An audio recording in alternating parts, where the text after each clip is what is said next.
Hello అండి మిస్ఎస్ రావు. పులిని చూసి నక్క వాత పెట్టుకుంది అనేటువంటి సామెత. అలాగే రాజకీయ నాయకులను చూసి మనం కనుక వాళ్ళని అనుసరించాలి అనుకుంటే మాత్రం ఒక్క బార్లా పడ్డట్టే. రాజకీయ నాయకులు అందరూ కూడా ఏదో ఒక సమయంలో ఒకరికొకళ్ళు పరస్పరం సహకరించుకుంటారు. కొన్ని విషయాల్లో ఏకాభిప్రాయంతో వాళ్ళు నిర్ణయాలు తీసుకుంటూ ఉంటారు. ఎందుకంటే చట్టాలు చేసేది వాళ్ళే.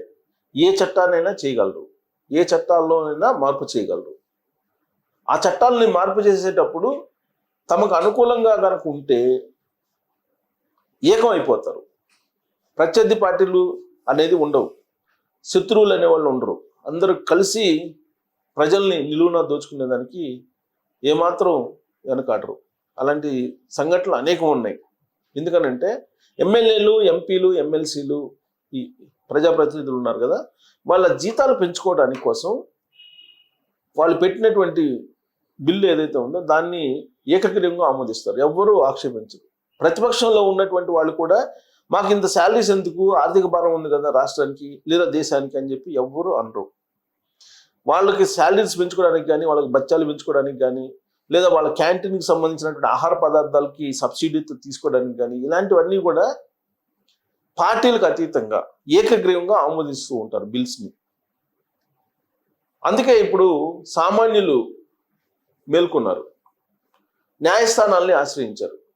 న్యాయస్థానాలను ఆశ్రయించి అసలు ఈ ఎమ్మెల్యేలు, ఎమ్మెల్సీలు లేదంటే ప్రజాప్రతినిధులు ఎవరైతే ఉన్నారో వాళ్ళకి ఎందుకు శాలరీస్ ఇవ్వాలి, ఆ శాలరీస్ని ఎందుకు పెంచుకోవాలి, దానికి ఒక శాస్త్రీయబద్ధమైనటువంటి ప్రక్రియ లేదా, వాళ్ళ ఇష్టానుసారం వాళ్ళ చేతుల్లో అధికారం ఉంది కాబట్టి పెంచుకుంటారా? ప్రతిపక్షం, అధికార పక్షం ఏదైనా చేసి ఇమీడియట్గా దాన్ని వ్యతిరేకిస్తూ ఉంటుంది. అది నిజంగా ప్రజా ప్రయోజనాల కోసం తీసుకున్నటువంటి నిర్ణయం అయినప్పటికీ కూడా రంధ్రాన్వేషణ చేసి ఏదో ఒక రకంగా ప్రతిపక్షం తప్పుపడుతూ ఉంటుంది అధికార పక్షాన్ని. కానీ ఒక్క విషయంలో మాత్రం తప్పు పట్టదు. వాళ్ళకి కావాల్సినటువంటి శాలరీలు పెంచుకునేటువంటి బిల్లుకి ఏమాత్రం తప్పు పడదు. అసలు ఇంత ఎందుకు శాలరీస్, మనకి ఇంత బత్యాలు ఎందుకు, ఇంత అవసరమా అని చెప్పేసి ఏ ప్రతిపక్షం ఇంతవరకు అడిగిన దాఖలాలు లేదు, ఏ చట్టసభలో కూడా. పార్టీలకు అతీతంగా అందరూ ఒకటి అవుతారు, ఎందుకంటే వాళ్ళకి వ్యక్తిగతంగా లబ్ధి చేకూరేటువంటి అంశం కాబట్టి. వాస్తవంగా ప్రజాప్రతినిధులు ప్రజాసేవ చేయడానికి వస్తారు, స్వచ్ఛందంగా మేము ప్రజాసేవ చేస్తామని చెప్పి చెప్తారు. ఈవెన్ ప్రమాణ స్వీకారం చేసేటప్పుడు కూడా అదే చెప్తారు. కానీ వాళ్ళు చేస్తుంది ఏంటి? 199 మంది ప్రజాసేవ చేస్తామని చెప్పి ప్రమాణం చేసి వచ్చి ప్రజల్ని భక్షించుకు తింటూ ఉంటారు. ప్రజాసేవ దేవుడు ఎరుగు.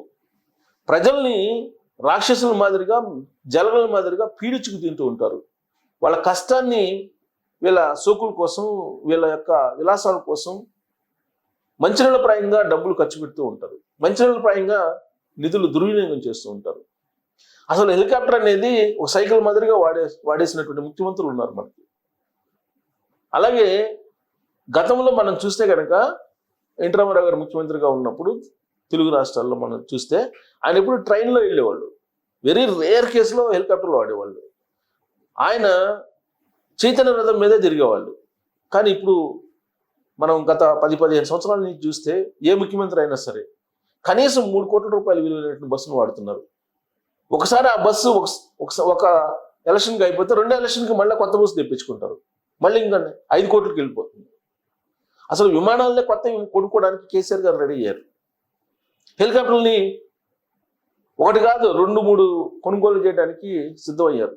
అంటే ప్రజా సొమ్ము, ప్రజలకు సంబంధించినటువంటి సొమ్ము ఎంత భద్రంగా వాడాలి, తన సొమ్ము కంటే కూడా ఎక్కువగా భద్రంగా వాడాలి.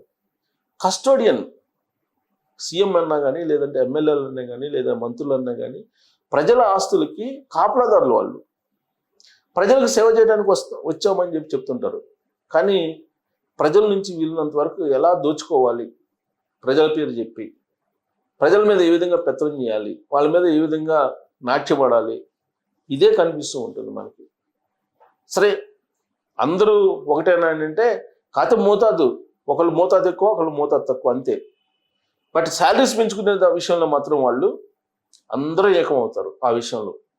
అందుకే ఇప్పుడు సుప్రీంకోర్టులో ఒక పిటిషన్ వేశారు, ప్రజా ప్రయోజనాల వాద్యం అని చెప్పి వేశారు. ఆ వేసినటువంటి పిటిషన్కి మద్దతు పలుకుతూ ప్రజల యొక్క సహకారాన్ని కోరుతూ వాట్సాప్ యూనివర్సిటీలో ఆ మెసేజ్ని తిప్పుతూ ఉన్నారు, చక్కర్లు కొడుతుంది. అది నేను చదివి వినిపిస్తాను. ఆ మెసేజ్ని బేస్ చేసుకునే నేను మీకు ఈ వీడియో చేసి వినిపించడం జరుగుతుంది. మరి నిజంగానే సుప్రీంకోర్టులో పోరాటానికి వాళ్ళందరూ సిద్ధమయ్యారా, మరి అది ఫలిస్తుందా అని అంటే, ఫలించకపోయినా కానీ అట్లీస్ట్ ఒక అవగాహన అయితే వస్తుంది కదా ప్రజాప్రతినిధి. ఈ మెసేజ్ వాట్సాప్ యూనివర్సిటీలో చక్కలు కొడుతుంది, అనేక గ్రూపుల్లో ఉంది. నేను మీకు చదివి వినిపిస్తాను. రాజకీయ నాయకులకు పెన్షన్పై సుప్రీంకోర్టులో పిటిషన్ దాఖలైంది. బహుశా నేను అనుకుంటాం గతంలో కూడా ఇలాంటి మెసేజ్లు చాలా సందర్భాల్లో వచ్చాయి, కానీ ఇవేమి వర్కౌట్ అయినట్టు కనిపించట్లా. ఇప్పుడు మళ్ళీ ఈ మెసేజ్ వచ్చింది. రాజకీయ నాయకులకు పెన్షన్పై సుప్రీంకోర్టులో పిటిషన్ దాఖలైంది. ఈ కారణాన్ని షేర్ చేయండి అండ్ మద్దతు ఇవ్వండి. ఇప్పుడు ఓ నేత సుప్రీంకోర్టులో పిల్ దాఖలు చేసి మీ అంచనాకు పంపారు. ప్రియమైన గౌరవులైన భారత పౌరులారా, మీరు ఈ సందేశాన్ని చదవవలసిందిగా అభ్యర్థించబడ్డారు. మరియు మీరు అంగీకరిస్తే దయచేసి మీ పరిచయంలో ఉన్న వ్యక్తులందరికీ పంపండి మరియు తదుపరి కూడా ఫార్వర్డ్ చేయమని వారిని అడగండి. 3 రోజుల్లో ఈ సందేశం మొత్తం భారతదేశంలో ఉంటుంది. మొత్తం భారతదేశంలో ఉంటుంది. భారతదేశంలో ప్రతి పౌరుడు స్వరం పెంచాలి. వాళ్ళు ఈ పోస్ట్ చేసినటువంటి వాళ్ళ యొక్క ఉవాచ అది. సరే చూద్దాం. 2018 మెరుగుదల చట్టం ఇది. ఎంపీలకు పెన్షన్ రాకూడదు, ఎందుకంటే రాజకీయాలు ఉద్యోగం లేదా ఉద్యోగం కాదు. ఉచిత సేవ, ఎంపీ అనేది ఉద్యోగం కాదు కాబట్టి అది ఉచిత సేవ కింద వస్తుంది. రాజకీయం అంటే ప్రజా ప్రాతినిధ్య చట్టం ప్రకారం ఎన్నికలు, పదవి విరమణ లేదు. వాళ్ళకి పదవి విరమణ అనేది ఉండదు, ఎన్నికల్లే వాళ్ళకి మార్క్. కానీ మళ్ళీ అదే పరిస్థితుల్లో మళ్ళీ ఎన్నిక కావచ్చు, వాళ్ళు మళ్ళీ ఎన్నిక కావచ్చు. ప్రస్తుతం వారు 5 సంవత్సరాల సర్వీస్ తర్వాత పెన్షన్ పొందుతారు. ఇప్పుడున్నటువంటి చట్టం ప్రకారం 5 సంవత్సరాల పాటు వాళ్ళు కనుక ఉంటే జీవితాంతం పెన్షన్ పొందుతారు. అదేమన్నా ఉద్యోగం జీవితాంతం పెన్షన్ పొందడానికి కాదు కదా, ఉద్యోగం అయితే కాదు కదా, మరి అంటే ఎలా పెన్షన్ వస్తుందని చెప్పి సుప్రీంకోర్టులో పిటిషన్ వేశారు. ఎంపీలకు పెన్షన్ రాకూడదు, ఎందుకంటే రాజకీయాలు ఉద్యోగం లేదా ఉద్యోగం కాదు. ఉచిత సేవ, రాజకీయం అంటే ప్రజాప్రతినిధి చట్టం ప్రకారం ఎన్నికలు, పదవి విరమణ లేదు. కానీ మళ్ళీ అదే పరిస్థితుల్లో మళ్ళీ ఎన్నిక కావచ్చు. సో ఇందులో మరో లోపం ఏంటంటే, ఒక వ్యక్తి మొదట కౌన్సిలర్గా ఉండి శాసనసభ్యుడిగా ఆ తర్వాత ఎంపీగా ఉంటే అతనికి 1కి 3 పింఛన్లు వస్తాయి. ఇప్పుడుండే పరిస్థితుల్లో ఫస్ట్ స్థానిక సంస్థలకు ఎన్నికైతే అదొక పెన్షను కౌన్సిలర్గా ఉంటే, ఆ తర్వాత శాసనసభ్యుడిగా అంటే ఎమ్మెల్యేగా అయితే అదొక పెన్షను, ఎంపీగా ఉంటే ఇంకొక పెన్షన్, 3 పెన్షన్లు వస్తాయి. దీన్ని అరికట్టడానికి తక్షణమే చట్టం చేయాల్సిన దేశ పౌరులకు ఇది ఘోర ద్రోహం. సెంట్రల్ పే కమిషన్తో ఎంపీల జీతభత్యాలను సవరిస్తున్నారు. దీన్ని ఆదాయపు పన్ను పరిధిలోకి తీసుకురావాలి. సో సెంట్రల్ పే కమిషన్తో ఎంపీల జీతభత్యాలను సవరిస్తున్నారట, దాన్ని ఆదాయపు పరిమితిలో తీసుకురావాలని చెప్పి డిమాండ్ చేస్తున్నారు. అంటే సుప్రీంకోర్టులో వేసిన పిటిషన్ ప్రకారం ప్రస్తుతం ఎంపీలు తమకే ఓటు వేసి ఇష్టారాజ్యంగా జీతాలు అలవెన్స్లు పెంచుకుంటున్నారని ఆ సమయంలో అన్ని పార్టీలు ఏకమయ్యాయన్నారు. ఎంపీల ఆరోగ్య సంరక్షణ వ్యవస్థను విస్మరించాలి. భారత ప్రజారోగ్యం వంటి ఆరోగ్య సంరక్షణ ఇతర పౌరుల మాదిరిగానే వారిని జాగ్రత్తగా చూసుకోవాలి. అంటే ఎంపీలకి సపరేట్ అవసరం లేదని, వారి సొంత ఖర్చుతో చేస్తారు. వారికి విద్యుత్తు, నీళ్లు మరియు ఫోన్ బిల్లులు వంటి అన్ని రాయితీలు ఉండకూడదు, ముగించాలి అని చెప్పి పిటిషన్లు వేశారు. వాళ్ళకు ఉండకూడదు ఇలాంటివన్నీ ఉన్నాయని. వారు ఇలాంటి అనేక రాయితీలను పొందడమే కాకుండా వాటిని క్రమం తప్పకుండా పెంచుతుంటారు. ఈ రాయితీలను పెంచుకుంటూ ఉంటారు, ఉన్నటువంటి రాయితీలను ఎప్పటికప్పుడు. నేరస్తులను ఎన్నికల్లో పోటీ చేయకుండా నిరోధించాలి. తర్వాత శిక్షాస్పద రికార్డులు, నేరారోపణలు మరియు సంకల్పం ఉన్న అనుమానాస్పద వ్యక్తులు గత లేదా ప్రస్తుత పార్లమెంట్ నుండి నిషేధించబడాలి. కార్యాలయంలోని రాజకీయ నాయకుల వల్ల వారి వల్ల కలిగే ఆర్థిక నష్టాలు వారి నుండి కూడా రికవరీ చేయాలి. వారి నామినీలు, ఆస్తులు సాధారణ పౌరులకు వర్తించే నిబంధనలను ఎంపీలకు కూడా పాటించాలి. పౌరులకు ఎల్పిజి గ్యాస్ సబ్సిడీపై మినహాయింపు ఉండదు. ఎంపీలు మరియు ఎమ్మెల్యేలకు అందుబాటులో ఉన్న సబ్సిడీలు, పార్లమెంట్ క్యాంటీన్ల సబ్సిడీతో ఆహారం సహా ఇతర సబ్సిడీలను ఉపసంహరించబడవు. సో వీళ్ళకు ఉన్నటువంటి అన్ని సబ్సిడీలు ఉన్నాయి, వాటిని ఉపసంహరించాలి. అవి ఉపసంహరించట్లేదు అనేది ఈ పిటిషన్లో ఉంది. పార్లమెంట్లో పనిచేయడం గౌరవం, దోపిడీకి లాభదాయకమైన వృత్తి కాదు. ఉచిత రైలు మరియు విమాన ప్రయాణాలు నిలిపివేయాలి. ఇప్పుడు అందరికీ ఉచిత ప్రయాణం, రైలు ప్రయాణం, విమాన ప్రయాణం ఉంది వీళ్ళకి ప్రజాప్రతినిధులు, అందుకే అది తీసేయాలన్నట్టు. వారి సరదాలను సామాన్యుడు ఎందుకు భరాయించాలి? వాళ్ళు సరదాగా తిరిగేటువంటి సామాన్యుడు ఎందుకు భరాయించాలి అంటున్నాడు.